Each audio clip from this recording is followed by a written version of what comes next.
Welcome to the How to Play Island Siege video. I'm Kevin Bresky, president of Ape Games. Island Siege is a card game for 2 players, though it's expandable to 4. It takes place in the West Indies in the late 1600s. Players compete to build island colonies consisting of forts, buildings, and ships. Forts are used to protect buildings and colonists placed in and behind the forts, while ships are sent to destroy opponents' forts. The purpose of this video is to give you an overview of gameplay while explaining the rules. Each player takes an Imperial card, a starting fort card, and a starting ship, and puts them on the table in front of themselves. Put 9 Meeple colonists on each Imperial card, 3 in each section on the card. Shuffle the rest of the cards and deal each player 3 cards. Place the rest of the deck in the middle of the table, along with all of the money. The wooden cubes are placed in the middle of the table to form a general supply of building stones. Players then add 4 appropriately colored stones from the general supply to their starting fort, 1 white stone, 2 gray, and 1 black, as indicated by the flags.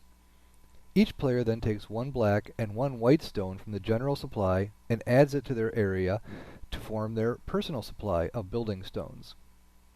Finally, each player selects a ship token and places it near their starting ship. Select a player to go first. Each player's turn has 3 phases: victory check, colonization, and action. A player can only win the game during their own victory check phase.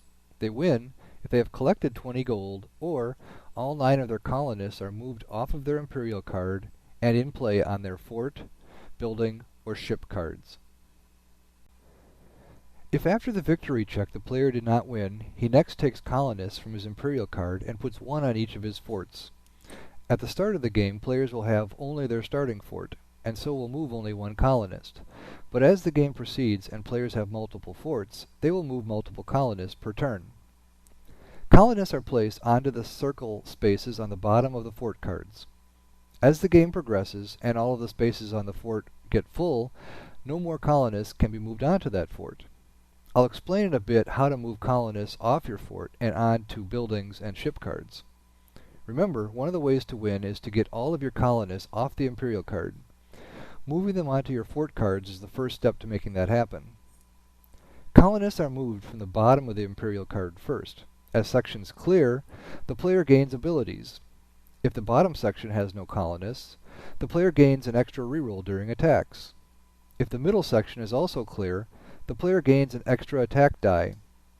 And of course, if the Imperial card is empty, and the player can keep it that way until the start of the next turn, then he wins.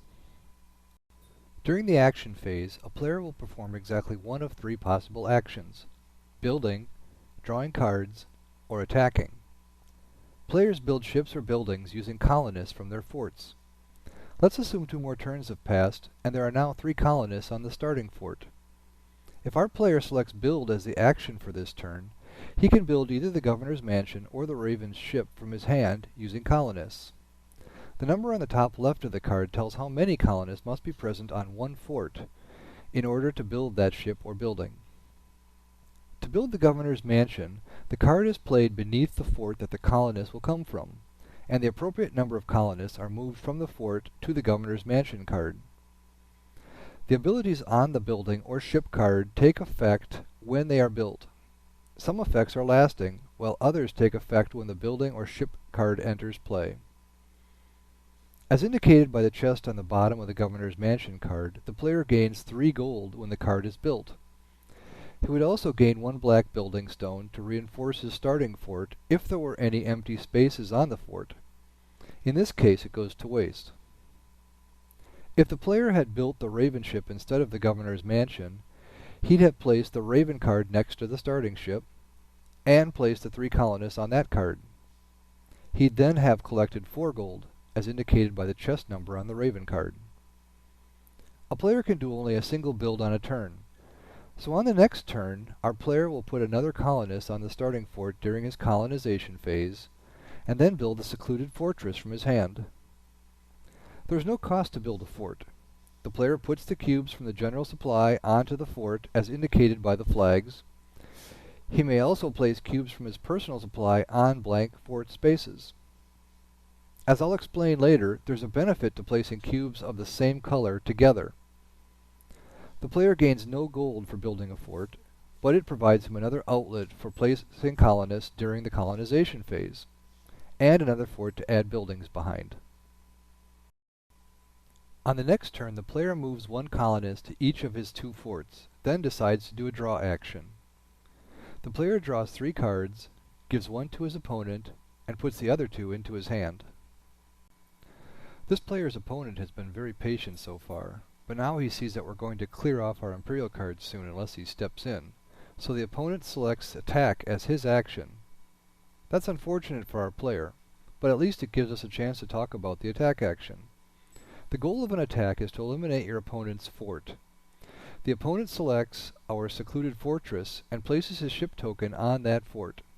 When attacking the secluded fortress, it's assumed that the player's entire fleet is attacking, even though there's only a single ship token.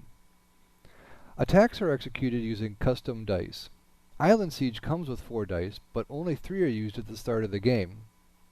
Once the middle section of the Imperial card is emptied, then the player can roll all 4 dice. Each of the custom dice contains 6 symbols in different colors: black, white, 2 gray, red, and yellow. Let's assume the opponent's Imperial card looks like our player's card, with the bottom 2 sections empty. This means he rolls 4 dice and gets 2 rerolls. When rerolling, he can select any or all of the dice, even dice saved from a previous roll. After all of his rerolls, the opponent's result is a white, a black, and 2 red dice. If the opponent had rolled any yellow results, those would have been applied first. Yellow results do nothing on their own, but many of the ships in the game do something with yellow results.